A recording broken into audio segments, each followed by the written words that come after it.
حمدا كثيرا طيبا مباركا فيه. اللهم لك الحمد كما ينبغي لجلال وجهك وعظيم سلطانك.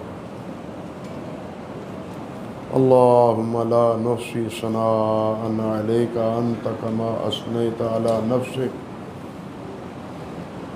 رضينا بالله ربا وبالإسلام دينا وبمحمد نبيا صلى الله عليه وسلم،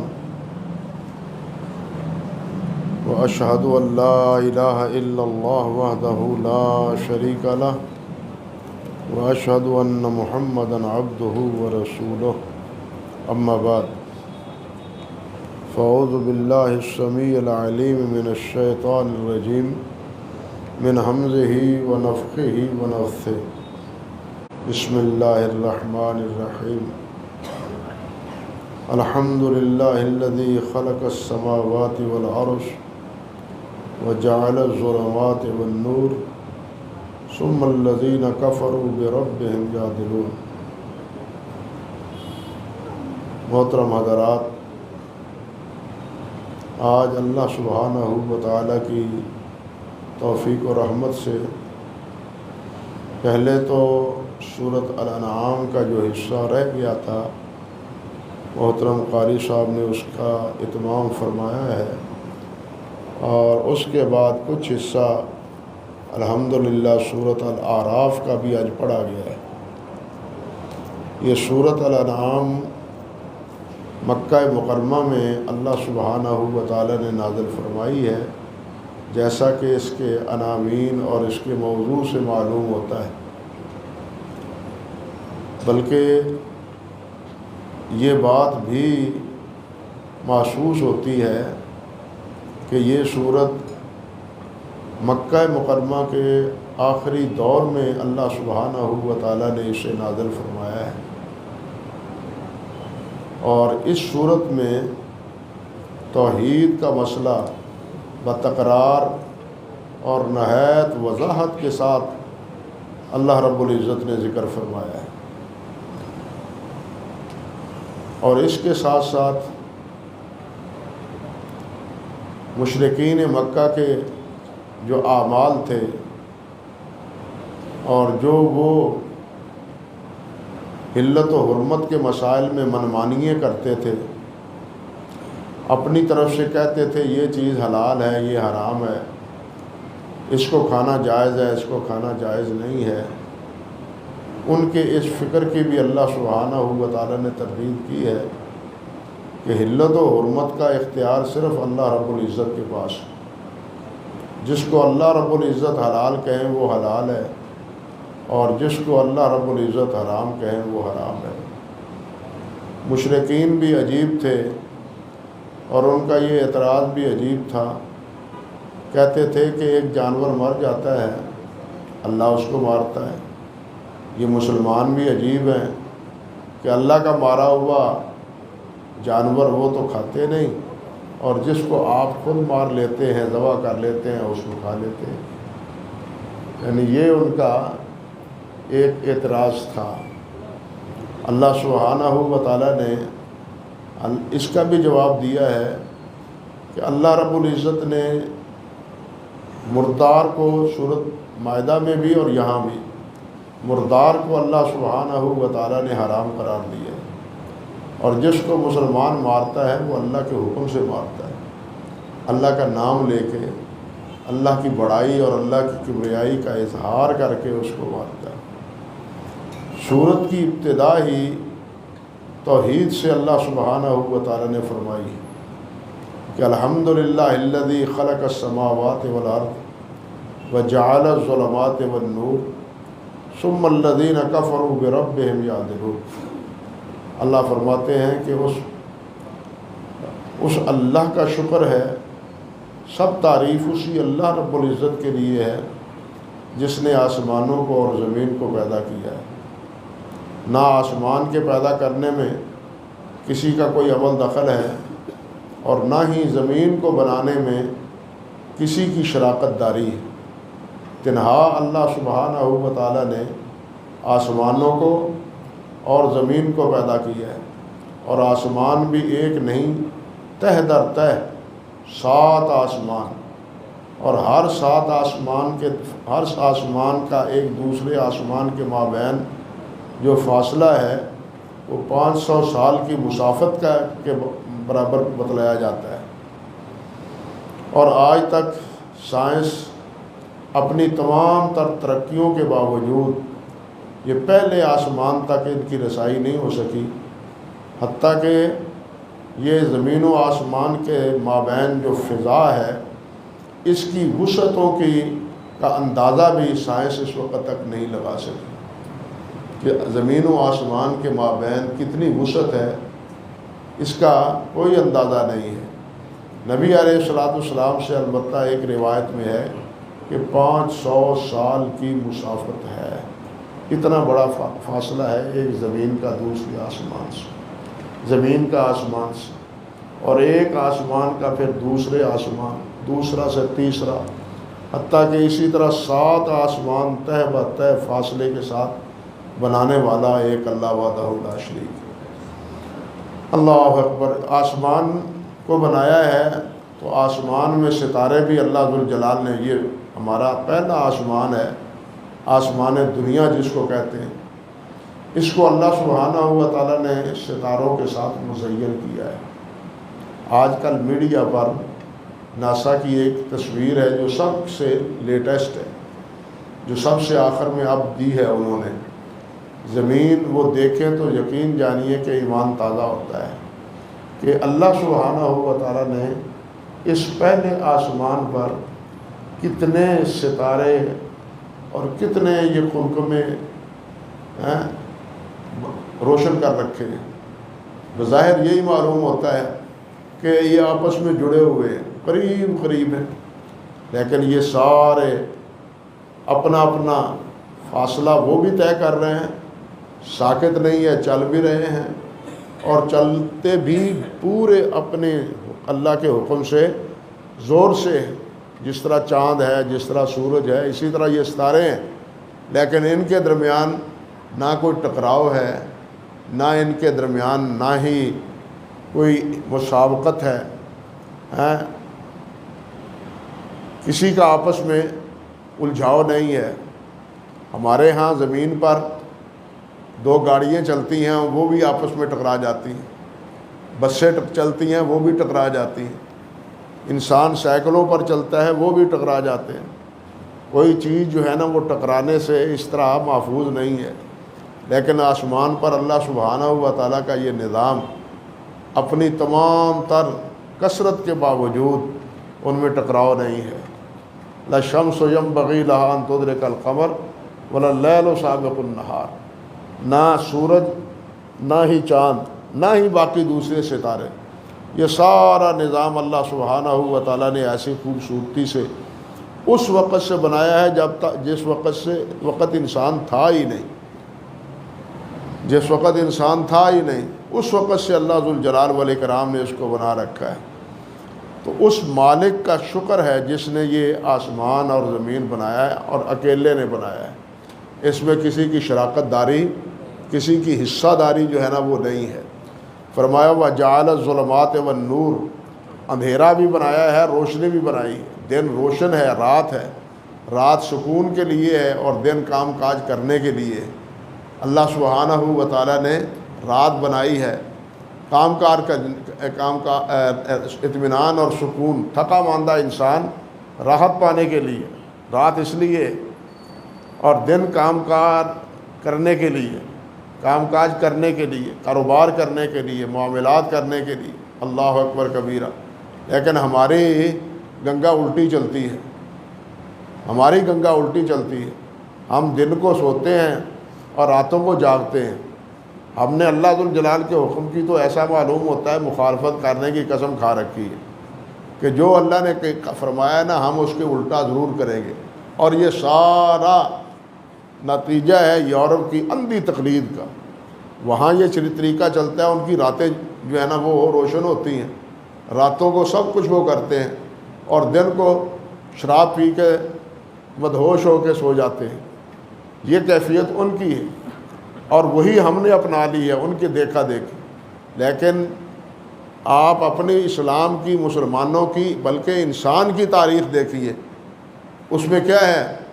انسان پہلے بھی بستے تھے اس زمین پر، لیکن شام کے وقت کاروبار رک جاتا تھا، شام کے وقت کاروبار بند ہو جاتا تھا، اور شہر ہی بند ہو جاتا تھا۔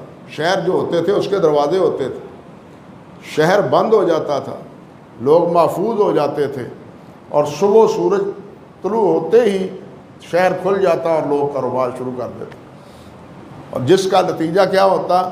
اگر یہ آج وہی طریقہ اختیار کر لیا جائے تو کیا خیال ہے، بجلی کی بچت ہوگی یا نہیں ہوگی؟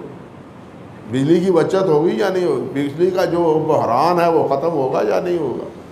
گورنمنٹ اپیل کرتی ہے، اپیل در اپیل کرتی ہے کہ رات کو کام نہ کرو، دن کو کرو، لیکن کوئی ماننے کے لیے تیار نہیں ہے۔ ہم کہتے ہیں کہ نہیں جی رات کو ہی کام کرنا ہے، لیکن یہ بالکل فطرت کے خلاف۔ رات آرام کرنے کے لیے ہے، یا رات کا پچھلا حصہ جو ہے اللہ رب العزت کا ذکر اذکار عبادت کرنے کے لیے، اس میں تخصیص ہو سکتی ہے، بیت اللہ کی تخصیص ہو سکتی ہے، یا رمضان المبارک کی تخصیص ہو سکتی ہے، ورنہ سارا سال نہیں کہ سارا سال ہی جناب انسان اسی طرح جاگتا رہے راتوں کو، اور دن کو جو ہے وہ مدہوش ہو کے سویا رہے۔ تو اللہ ذوالجلال نے فرمایا ثم الذین کفروا بربہم یعدلون، پھر کافر جو ہیں وہ اللہ رب العزت کے ساتھ دوسروں کو برابر کرتے ہیں۔ جو حقوق اللہ سبحانہ و تعالیٰ کے ہیں وہی حقوق وہ مخلوق کو، اپنے معبودوں کو بھی دیتے ہیں۔ اللہ نے فرمایا هو الذی خلقکم من طین ثم قضى اجلا، اور تمہیں اللہ ذوالجلال نے مٹی سے پیدا کیا ہے، اپنی اوقات تو سمجھو، مٹی سے تمہیں پیدا کیا ہے، مٹی کے بعد پھر ایک قطرہ بوجھ سے پیدا تمہیں کیا ہے، اور پھر تمہاری ایک اجل مقرر کی ہے، اور اس اجل کا بھی کسی کو علم نہیں ہے۔ واجل مسمى عنده، تمہارے اختیار میں کیا ہے، انسان کے اختیار میں کیا ہے؟ یہ جی تو اٹھا ہے، لیکن کب تک جیے گا اس کو کوئی پتہ نہیں۔ آرزو اس کی بہت لمبی ہے، لیکن اے بسا آرزو کہ خاک شدہ، بس اکثر آرزویں جو ہے نا وہ خاک میں مل جاتی ہے، مٹی میں مل جاتی۔ یہاں بھی وہ عادل و مسمى عنده، اللہ تعالیٰ نے یہاں یہ بھی ارشاد فرمایا ہے کہ دیکھیے یہ لوگ اللہ رب العزت قل اغیر اللہ اتخذ ولیا فاطر السماوات والارض وهو یطعم ولا یطعم قل انی امرت ان اکون اول من اسلم ولا تکونن من المشرکین۔ اس صورت میں یہ انداز کئی مقامات پر آیا ہے، یعنی غیر اللہ کی تردید اس صورت میں اسی غیر اللہ یا دون اللہ کے علاوہ کے لفظ کے ساتھ کئی مقام پر آیا ہے۔ ایک مقام یہی ہے، فرمایا اے میرے نبی فرما دیں اغیر اللہ اتخذ ولیا، کیا میں اللہ کے علاوہ کسی اور کو اپنا کارساز بنا لوں، اپنا دوست، اپنا بہی خواہ، اپنا کارساز اللہ کے علاوہ کسی کو اور بنا لوں؟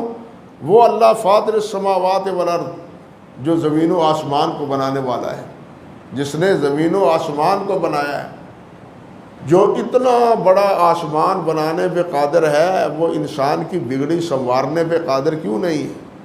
انسان کی حاجات پوری کرنے پہ قادر نہیں ہے؟ کون سی چیز ہے جو اللہ سبحانہ و تعالیٰ سے بن نہیں سکتی، یا اللہ سبحانہ و تعالیٰ ان کو بنا نہیں سکتے؟ فرمایا وَهُوَ يُطْعِمُ وَلَا يُطْعَمُ، وہ کھانا دیتا ہے، اس کو کوئی کھانا نہیں دیتا۔ اللہ کھلاتا ہے سب کو، وَمَا مِن دَابَّةٍ فِي الْأَرْضِ إِلَّا عَلَى اللَّهِ رِزْقُهَا، زمین پر جتنے بھی چلنے والے ہیں اس کا رزق اللہ رب العزت مہیا کرتے ہیں، اللہ تعالیٰ نے اس کا رزق کا انتظام کر رکھا ہے۔ یہاں بھی یہی بات فرمائی کہ اللہ کھلاتا ہے، اللہ کھاتا نہیں ہے، لیکن اللہ رب العزت کے علاوہ جتنے معبود ہیں، اللہ کے علاوہ جتنے معبود ہیں، ان کی بھوک ختم نہیں ہوتی، ان کی بھوک ختم نہیں ہوتی، وہ کھاتے ہیں، بلکہ ان کے دربار ان کے مریدوں سے قائم ہوتے ہیں، ان کی آستانے بنانے سے بنتے ہیں، خود بخود نہیں بنتے، ان کے آستانے بنانے سے بنتے ہیں۔ یہ قبریں ہیں یعنی بظاہر، اب آپ دیکھیے یہ کسی بزرگ کی قبر ہے، لیکن اس پر یہ شاندار جناب صرف دلوں پر رعب جمانے کے لیے اور اس قبر کی ہیبت ڈالنے کے لیے اس کو کتنا عجوبہ بنا کے اس قبر کے اوپر عمارت کو بنایا جاتا ہے۔ پتہ نہیں آپ نے اتفاق ہوا ہے آپ کو ملتان کے قبرستان میں، یا اسی طرح اج کے قبرستان میں، یا اسی طرح دور کیوں جاتے ہیں، یہ سمندری روڈ پر چلے جائیں، وہ بابا جی فوت ہوئے ہیں دارالاحسان، ان کی قبر کا جا کے اندازہ لگا لیں۔ حالانکہ وہ آدمی قبر پرست نہ تھا، وہ قبر پرست نہ تھا، لیکن پیچھے آنے والے انہوں نے دکانداری شروع کر دی۔ وہ جیسے کہتے ہیں نا کہ جیندہ پیر جڑا ہے وہ 1 لکھ دا تے مریا 1.25 لکھ دا، بالکل یہی کیفیت ہوتی ہے ان درباروں کی بھی۔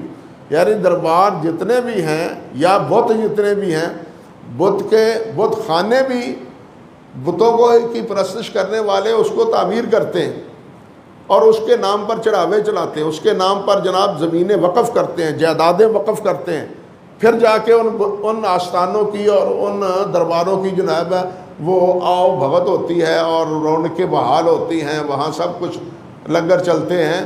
یہ اللہ رب العزت ہی ہے جو سب کو دیتا ہے اور آپ بے نیاز، باقی کوئی بھی ان چیزوں سے بے نیاز نہیں ہے۔ وہ سارے نذرانوں پہ پیروں کے دربار جو ہے نا وہ روشن ہیں اور چلتے ہیں۔ وہ جس طرح کسی نے کہا ہے نا، ہم کو تو میسر نہیں مٹی کا دیا بھی، گھر پیر کا روشن ہے بجلی کے چراغوں سے۔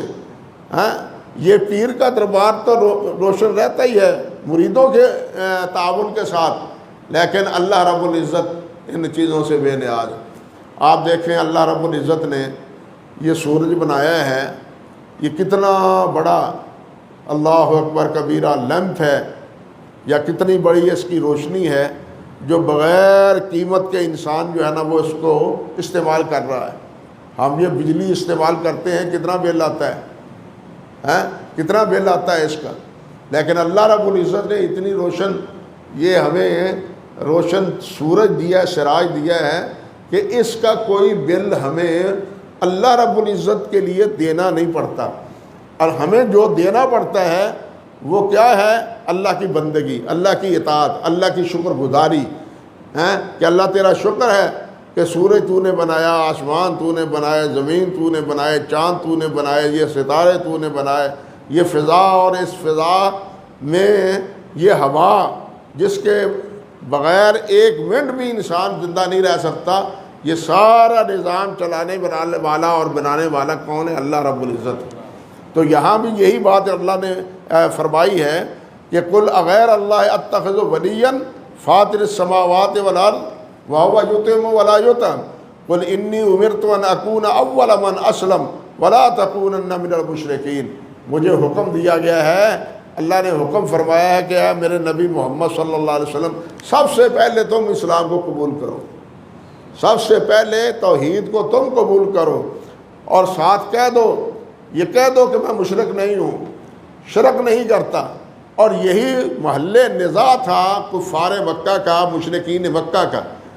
وہ نبی علیہ الصلوۃ والسلام کی کو امین کہتے تھے، صادق کہتے تھے، بہترین انسان اخلاق و کردار کے اعتبار سے تسلیم کرتے تھے، لیکن نبی علیہ الصلوۃ والسلام کی یہ لا الہ الا اللہ کی صدا کو وہ قبول نہیں کرتے تھے۔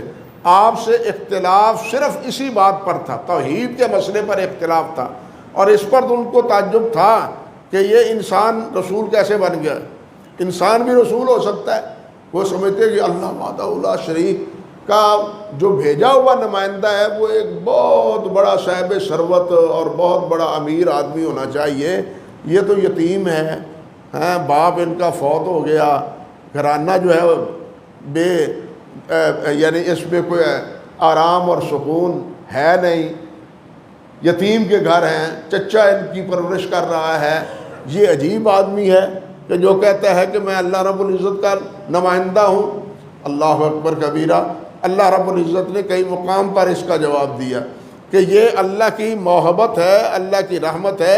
اللہ اپنی محبت اور اپنی رحمت کا تاج جس کو چاہے سجا دے، تمہارے اختیار میں یہ چیز نہیں ہے، کسی انسان کے اختیار میں یہ چیز نہیں ہے، بلکہ نبی جس کو بنایا جاتا ہے خود نبی کو بھی پتہ نہیں ہوتا کہ مجھے نبی بنایا جائے گا، نبی کو بھی پتہ نہیں ہوتا کہ مجھے نبی بنایا جائے گا۔ حضرت موسیٰ علیہ السلام وہ مدین سے نکلے ہی تھا نا، اہل خانہ کو لے کے بیوی سے نکاح ہونے کے بعد وہاں سے نکلے تھے کہ چلتے ہیں مصر کو، اب 10 سال ہو گیا ہے، واپس چلتے ہیں، تو راستے میں جاتے جاتے اللہ سبحانہ و تعالیٰ نے انہیں نبی بنا دیا۔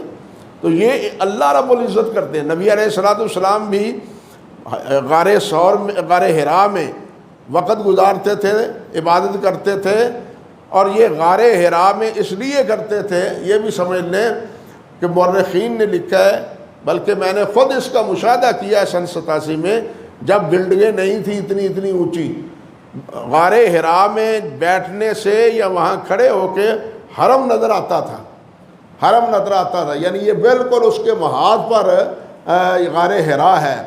تو اس بیت اللہ کی یاد اور اس کے ساتھ انسلاق، اس بنا پر آپ نے عبادت کے لیے غار حرا کو جو ہے نا وہ منتخب کیا تھا۔ اور یہاں یہ بات بھی ذہن میں رہے کہ تنہا نبی علیہ السلام ہی غار حرا میں نہیں جاتے تھے، اس سے پہلے عبد المطلب بھی جاتے تھے، سردار عبد المطلب بھی غار حرا میں جاتے تھے۔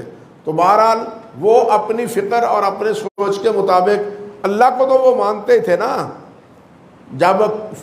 جب ابرہ کا لشکر آیا تھا تو اس کو جو جواب دیا تھا سردار عبد المطلب نے، یہ بتلاتا ہے کہ ان کا اللہ پر ایمان تھا، اللہ وحدہ لا شریک کو مانتے تھے۔ وہ علیحدہ بات ہے کہ ماحول کے تناظر میں وہ شرک اور جو کچھ مکہ مکرمہ کے لوگوں کے اعتقادات تھے اور اس میں جھگڑے ہوئے تھے، یہ علیحدہ مسئلہ ہے، لیکن اللہ وحدہ لا شریک کو مانتے بھی تھے، اللہ کے نام کی قربانی بھی دیتے تھے، حج کا انتظام بھی کرتے تھے، حاجیوں کو پانی بھی پلاتے تھے، ساری خدمات۔ بلکہ زمزم کا کنواں سردار عبد المطلب نے کھلوایا تھا۔ یہ بنو جرہم جاتے ہوئے جب ان کی عرب کے ساتھ لڑائی ہوئی، بات ادھر ادھر بکھر گئی ہے، جرہم جاتے ہوئے مکے والوں سے جب لڑائی ہوئی تو جرہموں نے جاتے ہوئے یہ حجرے اپنے زمزم کا کنواں جو ہے نا اس کو بند کر دیا تھا، پتھر پھینک کے اس کو بند کر دیا تھا اور بالکل آثار جو ہے نا وہ مٹا دیے تھے۔ تو سردار عبد المطلب کو ایک خواب آیا کہ یہاں زمزم ہے، اس کو کھودو، بلکہ ایک کوا دکھایا گیا کہ وہاں وہ یہ ٹھونگے مار رہا ہے اور وہاں کہا جا رہا ہے کہ اس جگہ کو کھودو۔ ہاں، سردار عبد المطلب نے نظر مانی کہ اگر میرے بیٹے ہوتے، اگر میں یہ کنواں یہاں کھودوں بیت اللہ کے پاس، تو کہیں مکے والے جو ہے نا وہ میرے ساتھ مزاحمت نہ کریں۔ اگر میرے بیٹے 10-11 بیٹے ہوتے، میرے یمین و یسار ہوتے، تو میں اس کنویں کو جناب کیا ہے کھود دیتا۔ لیکن بالآخر اس خواب کو سچا کرنے کے لیے انہوں نے بیت اللہ کے قریب یہ جو زمزم کا کنواں ہے اس کو سردار عبد المطلب نے کھولا تھا اپنے بیٹوں کے تعاون کے ساتھ۔ تو بہرحال کہنے کا مقصد یہ تھا کہ نبی علیہ الصلوۃ والسلام غار حرا میں جاتے تھے، اللہ نے فرمایا ما کنت تدری ما الکتاب ولا الایمان، آپ کو معلوم نہیں تھا کتاب کیا ہوتی ہے، بلکہ ایک جگہ اللہ فرماتے ہیں آپ کے تو وہم و گمان بھی نہیں تھا کہ آپ کو نبی بنایا جائے گا، آپ پر وحی نازل ہوگی، آپ کے خیال میں یہ نہیں تھا۔ اللہ نے نبی علیہ السلام سے فرمایا، نبی کو اس بات کا کوئی شعور نہیں ہوتا، نبی سٹیپ بائی سٹیپ نبی نہیں بنتا۔ جس طرح ہمارے یہاں پنجاب کا قذاب اور کافر بے ایمان غلام احمد قادیانی جیسے وہ پہلے مجدد بنا، مجتہد بنا، مجدد بنا، پھر اس کے بعد یسوع مسیح بنا، پھر اس کے بعد نبی بن گیا۔ یہ باری باری اس نے اپنے نبوت کا مرحلہ جو ہے وہ طے کیا، لیکن نبوت اس طرح باری باری نہیں بنتی۔ نبوت اللہ ذوالجلال والاکرام کی رحمت ہوتی ہے، جب اللہ تعالیٰ چاہتے ہیں جس کو چاہتے ہیں منتخب کر دیتے ہیں۔ وَرَبُّكَ يَخْلُقُ مَا يَشَاءُ وَيَخْتَارُ، اللہ جو چاہتے ہیں پیدا کر دیتے ہیں اور اپنی مخلوق میں سے جس کو چاہتے ہیں منتخب کر دیتے ہیں۔ یہ سارا اختیار کس کے پاس ہے؟ اللہ وحدہ لا شریک کے پاس ہے۔ تو بہرحال اللہ کے نبی نے صلی اللہ علیہ وسلم نے یہاں کہلوایا اللہ ذوالجلال نے کہ آپ فرمائیں کہ انی امرت ان اکون اول من اسلم، کوئی مانے یا نہ مانے سب سے پہلے میں مانتا ہوں، ولا تکونن من المشرکین، اور اللہ نے اپنے نبی کو خبردار کیا کہ آپ شرک نہ کریں، مشرک نہ بنیں۔ جو ماحول کا ایک طریقہ بنا ہوا ہے شرک کا، بتوں کا، لات عزا منات حبل وغیرہ، 360 کے قریب بیت اللہ کے ارد گرد بت تھے، بلکہ ہر قبیلے کے علیحدہ علیحدہ بت تھے، صفا مروہ پر بت رکھے ہوئے تھے، ان تمام بتوں کی پرستش ہوتی تھی، اور ہر قبیلہ ایک ایک بت اپنا سنبھالے ہوئے تھا۔ اللہ سبحانہ و تعالیٰ نے اپنے نبی علیہ السلام سے فرمایا کہ آپ یہ شرک کی راہ اختیار نہ کریں، اور ساتھ قل انی اخاف ان عصیت ربی عذاب یوم عظیم، یہ بھی فرما دیا کہ اگر میں اپنے رب کی نافرمانی کروں تو مجھے خطرہ ہے کہ کہیں اللہ ذوالجلال کا عذاب علیم دردناک عذاب مجھے نہ پہنچے۔ نبی علیہ السلام اتنے خوفزدہ تھے، بلکہ قرآن مجید میں اللہ ذوالجلال والاکرام نے ایک جگہ پورے 18 انبیاء کرام علیہ السلام کا ذکر کیا ہے، اکٹھے 18 انبیاء کرام علیہ السلام کا ذکر کیا ہے۔ ابراہیم علیہ السلام کا، حضرت اسحاق، حضرت یعقوب، حضرت سلیمان، ایوب، یہ پورے انبیاء علیہ السلام کا ذکر ہے۔ 18 انبیاء کا ذکر کرنے کے بعد اللہ رب العزت فرماتے ہیں ذالک ھدی اللہ یہدی بہ من یشاء من عبادہ، یہ ہدایت ہے، اللہ اپنے بندوں میں سے جس کو چاہتے ہیں ہدایت عطا فرماتے ہیں۔ یعنی گویا ان نبیوں کو نبی کس نے بنایا ہے؟ اللہ رب العزت نے بنایا ہے۔ ہدایت کا مرکز ان کو اللہ رب العزت نے بنایا ہے، یہ کوئی ان کی کمائی کا نتیجہ نہیں، بلکہ اللہ ذوالجلال والاکرام کے فیضان کا نتیجہ ہے۔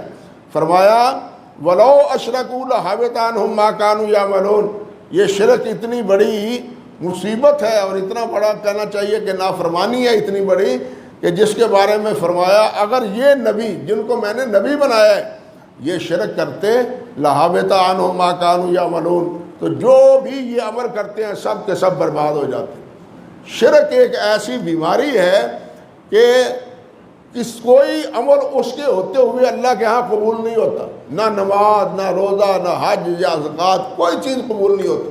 جب نبیوں کو یہ وارننگ ہے، نبی علیہ السلام کو بھی خاص طور پر فرمایا لَإِنْ أَشْرَكْتَ لَيَحْبَطَنَّ عَمَلُكَ، اے میرے نبی اگر آپ نے شرک کیا تو تمہارے اعمال بھی میں برباد کر دوں گا، تمہارے اعمال بھی ضائع کر دوں گا۔ اور یہاں 18 انبیاء کرام علیہ السلام کا نام لینے کے بعد اللہ رب العزت نے فرمایا وَلَوْ أَشْرَكُوا لَحَبِطَ عَنْهُمْ مَا كَانُوا يَعْمَلُونَ، جو بھی یہ عمل کرتے رہے نیکی کا، دعوت کا، یہ سارا عمل برباد اور حبوط ہو جائے گا۔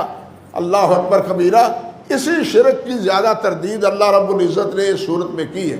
ایک جگہ اللہ رب العزت فرماتے ہیں اور بالکل یہی اصول ہے، فرمایا افغیر اللہ ابتغی حکما وہو الذی انزل الیکم الکتاب مفصلا، اللہ فرماتے ہیں کہ کیا میں نبی، میرے نبی یہ فرماؤ افغیر اللہ ابتغی حکما، کیا میں اللہ کے علاوہ کسی اور کو حاکم مان لوں، کسی اور کا حکم مانوں؟ فرمایا وہو الذی انزل الیکم الکتاب مفصلا، حالانکہ اسی اللہ نے مفصل کتاب نازل کی ہے، بہترین کتاب نازل کی ہے، اس کتاب کے ہوتے ہوئے کسی اور کی طرف التفات کی کوئی گنجائش نہیں ہے، اور میں اس کتاب کو چھوڑ کے، اللہ کے حکم کو چھوڑ کے میں کسی اور کو حاکم بنا لوں؟ یہ اللہ سبحانہ و تعالیٰ نے اپنے پیارے پیغمبر صلی اللہ علیہ وسلم سے فرمایا کہ یہ اعلان کر دیں۔ اب ذرا سوچیں ہم کہاں بیٹھے ہیں، ہم کہاں کھڑے ہیں، ہم نے پاکستان میں، اسلامی جمہوریہ پاکستان میں، لیکن اسلامی جمہوریہ پاکستان میں ہونے کے باوجود، پاکستان بن جانے کے باوجود آج تک 75 سال ہونے کو ہیں، ہمارا عدالتی نظام، ہمارا تھانے کچہری کا نظام وہی ہے جو انگریز کا نصاب تھا، وہی قانون ہے جو انگریز کا تھا، وہی طریقہ تحقیق، وہی طریقہ فیصلہ، وہی طریقہ مجرم کو پکڑنے کا اور چھوڑنے کا ہے۔ ہم مسلمان ہے اسلامی جمہوریہ پاکستان، لیکن 75 سال بننے کے باوجود ہم اسلام کے بارے میں اپنی عدالت کا نظام نہیں قائم کر سکے، اپنے کچہریوں کا نظام اور تھانوں کا نظام جو ہے نا وہ اسلام کے مطابق نہیں کر پائے۔ حالانکہ اللہ ذوالجلال نے نبی علیہ السلام سے یہ فرمایا ہے، اور ساتھ یہ بھی اللہ تعالیٰ نے یہ ذکر کیا ہے ایک مقام پر کہ اللہ کے حکم کو چھوڑ کے کسی اور کے حکم کے مطابق فیصلہ کرنا یہ طاغوت کی تابعداری کرنے کے مترادف ہے، یہ طاغوت کی پرستش ہے، طاغوت کی تابعداری ہے، طاغوت کا حکم ماننا ہے۔ لیکن حکم کس کا ماننا ہے؟ اصل اللہ رب العزت کا۔ اور اسی طرح ایک اور مقام پر اللہ فرماتے ہیں کہ کل غیر اللہ ہے ابغی ربن وہو رب کل شے، کیا میں اللہ رب العزت کے علاوہ کسی اور کو رب بنا لوں، جبکہ ہر چیز کا رب، ہر چیز کا پیدا کرنے والا اور ہر چیز کی تربیت کرنے والا، ہر ایک کو پروان چڑھانے والا، ہر ایک کی ضروریات پوری کرنے والا، وہ صرف ایک اللہ وحدہ لا شریک ہے۔ تو کیا میں اللہ کے علاوہ کسی اور کو اپنا رب بنا لوں؟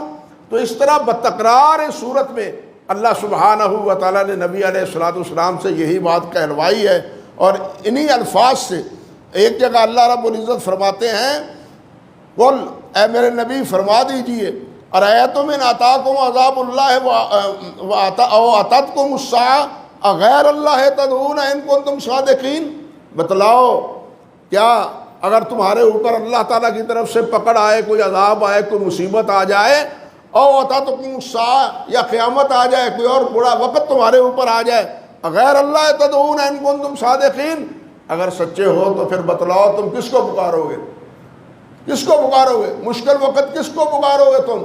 قرآن نے بتلایا ہے کہ یہ مشرکین مشرک ہونے کے باوجود مشکل وقت میں صرف اللہ کو پکارتے تھے۔ اذا غاشیہم موج کالظلل دعوا اللہ مخلصین لہ الدین، جب مصیبت میں پھنستے تھے تو خالص اللہ وحدہ لا شریک کو پکارتے تھے، لیکن جب مصیبت دور ہو جاتی تھی پھر اللہ رب العزت بھول جاتے تھے، پھر ان کو ان کے معبود جو ہے نا وہ یاد آتے تھے۔ یہ بات ایک جگہ نہیں، کئی مقام پر اللہ ذوالجلال نے یہ بات ارشاد فرمائی ہے قرآن مجید میں۔ تو کہنے کا مقصد یہ تھا کہ سورۃ الانعام یہ اس میں سب سے زیادہ بنیادی موضوع وہ توحید کا ہے، اور بتکرار اس بات کو اللہ سبحانہ و تعالیٰ نے کہلوایا ہے اپنے پیارے پیغمبر علیہ الصلوۃ والسلام سے کہ آپ یہ کہہ دیں کہ اللہ کے علاوہ میرا کوئی اور معبود نہیں ہے، وہی میرا رب ہے، وہی میرا مشکل کشا ہے، وہی میرا حاجت روا ہے، میری ضروریات کا کفارت کرنے والا وہی ہے، میں اس کو چھوڑ کے کسی اور کو معبود کیوں بنا لوں؟ یہ موضوع ہے اس صورت کا۔ اللہ سبحانہ و تعالی ہمیں بھی اپنی ذات سے وابستہ رکھے، ادھر ادھر منہ مارنا یا ادھر ادھر جھکنا یا ادھر ادھر التفات کرنا، اللہ اس کی ہمیں توفیق نہ دے۔ ہم اللہ کے بندے بن کے رہیں، کسی اور کے بندے نہ بنیں۔ وآخر دعوانا ان الحمد للہ رب العالمین۔